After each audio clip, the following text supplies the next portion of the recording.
What's going on is Anton from AntonDaniels.com. I appreciate you guys for continuing to rock with me.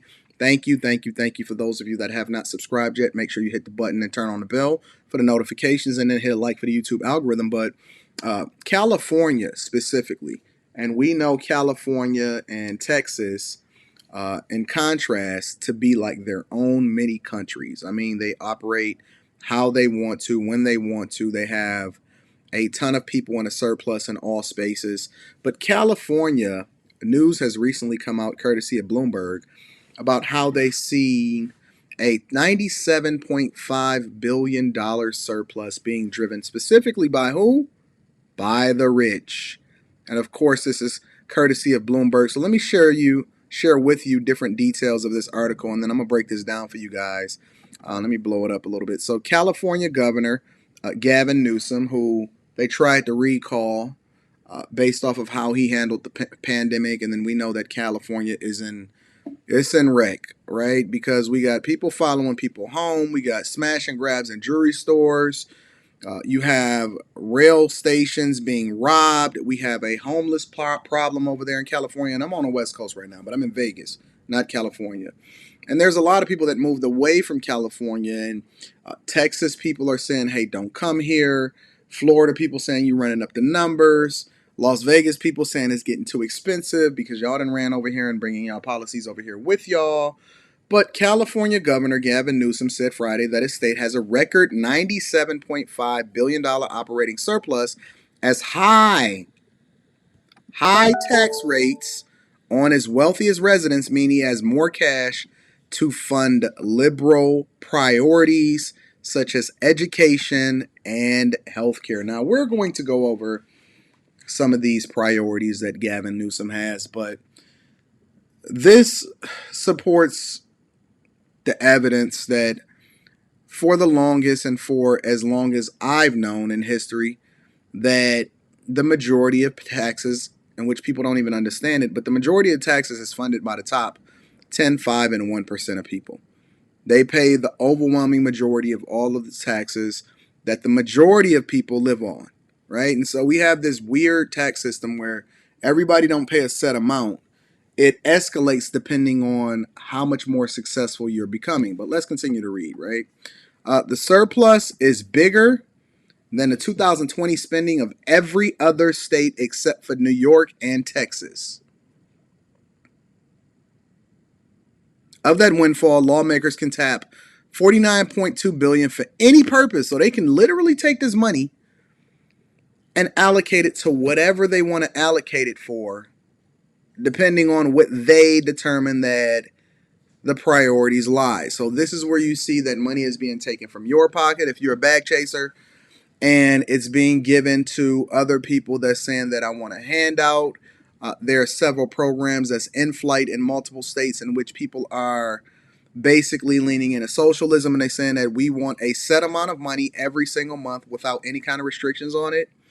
It says that figure surpasses the staggering $38 billion that they had during their for their disposal during the previous budget season, then considered the biggest. So how much is too much is the question that I'm really asking myself.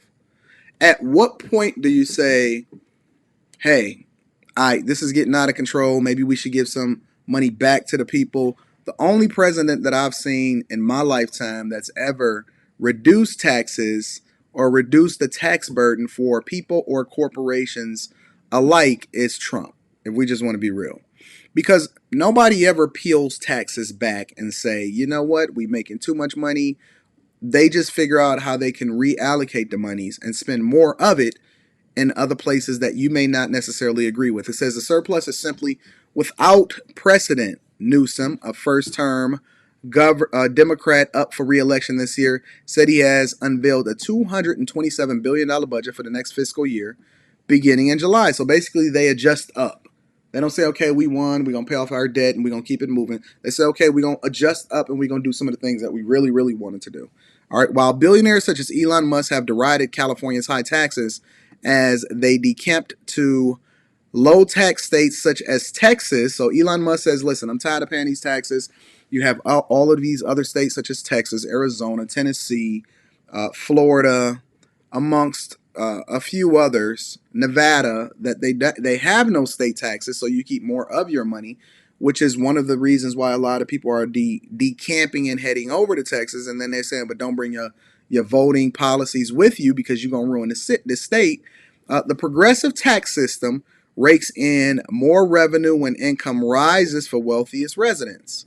That group has reaped the benefits of rising stock prices, which they are in the toilet now. That's last year, and stable employment, as many lower income workers lost their jobs in the pandemic for capital gains realizations alone. Stocks, real estate, so on and so forth. California expects to collect a record $291 billion for 2021 budget documents show. It's a sign of how well a number of people are doing in this economy. I'm proud of California's progressive tax system, and we're the beneficiaries of that. Oh my God. They are happy to be spending your money. They just so happen to be located in a space that has some of the best weather in the United States due to no policy of their own. They just so happen to have the entire West Coast shoreline at their disposal. That's just geographic significance.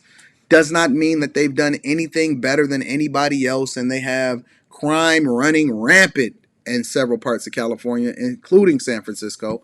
But I digress. Let's continue. This lopsided tax structure, in which the 1% of earners pay nearly half of personal income tax collections, also means the revenue could plummet severely in an economic downturn. Now, this is what you don't see.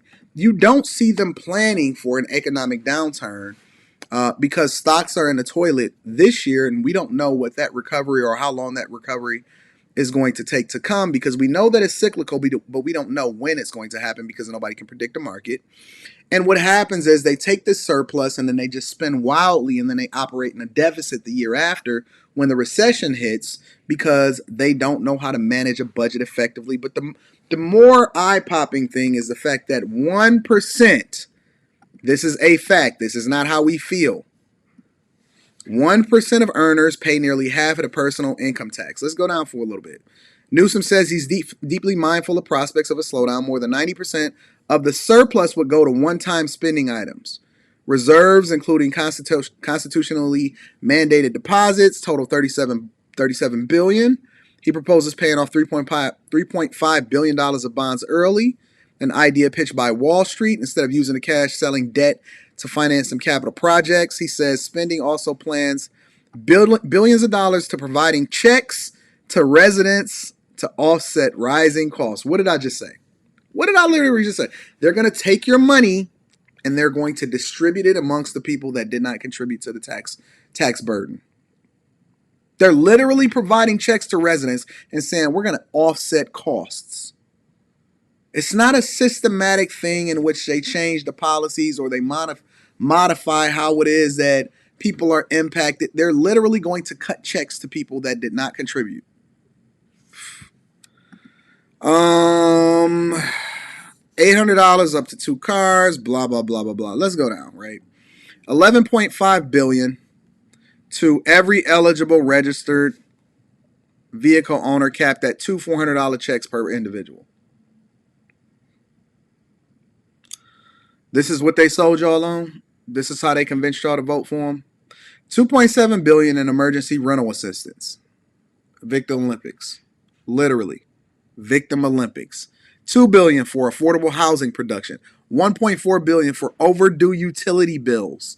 This is how they're spending the top 1%'s surplus. $933 million for hospital and nursing home staff. $750 million for free public transit. $125 million to bolster access to reproductive health services. This is insane. This is absolutely insane. It's nothing else for us to see here. I don't understand, as usual, how you continue to elect people that have no kind of understanding of how it is that they can affect things from a business perspective or create a more conducive environment for people to be able to pull themselves up. Instead, they're giving one-time paychecks to people to do whatever the piss they want to do, and they are just throwing a label on it in order to be able to justify it. I don't know. What are your thoughts? I'm curious as to what y'all think. Make sure y'all join the Patreon. Link is in the description as well as pinned to the top of the chat. I don't understand, and I'm curious as to how you guys, especially the people over there on the West Coast in California, can justify this. Because one day, especially if you're a part of the Bag Chasers, and if you need personal coaching, email me at antondaniels.com. Go to my website, click the link, and then you're going to open up your email client. For the Bag Chasers, that's soon to be in the top 1% as a result of getting my coaching. How can you justify being the one that pay for everybody else to do what they want to do? I love you. I appreciate you. And I'm curious as to what your responses are. Holla at me in the Patreon. Link is in the description. I'm going to holla at you guys later. Jesus Christ.